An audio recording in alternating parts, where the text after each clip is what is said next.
మీకు తెలుసా crank horse power and wheel horse power అంటే ఏంటో? క్రాంక్ హార్స్ పవర్ అంటే ఇంజన్ డైనోమీటర్ మీద ఓన్లీ ఇంజన్ని టెస్ట్ చేస్తారు. ఆ వచ్చిన పవర్ అవుట్పుట్నే పాపులర్ మ్యానుఫ్యాక్చర్స్ కానీ కార్ అండ్ బైక్ మ్యానుఫ్యాక్చర్స్ కానీ వాళ్ళ మా ఇంజన్ ఇంత కెపాసిటీ అని మెన్షన్ చేస్తారు, ఇంత హార్స్ పవర్ అని. వీల్ హార్స్ పవర్ వచ్చేసరికి వాళ్ళు మెన్షన్ చేసిన దానికన్నా తక్కువ ఉంటుంది. దీనికి కారణం ఏంటంటే పవర్ అనేది ఇంజన్ నుంచి వీల్స్ ట్రాన్స్ఫర్ అవుతున్నప్పుడు మధ్యలో పవర్ లాస్ అవుతుంది. ఆ పవర్ లాస్ అనేది 20 to 40% ఉంటుంది, కార్ అవనియండి బైక్ అవనియండి. సో ఆ లాస్నే ట్రాన్స్మిషన్ లాస్ అంటారు.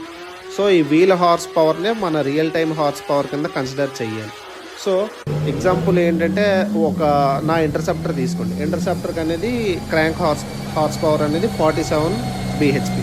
బట్ అదే వీల్ దగ్గరికి వచ్చేసరికి ఆ హార్స్ పవర్ అనేది 44.3 అవుతుంది. సో ఇలానే అన్నిటికీ అవుతుంది.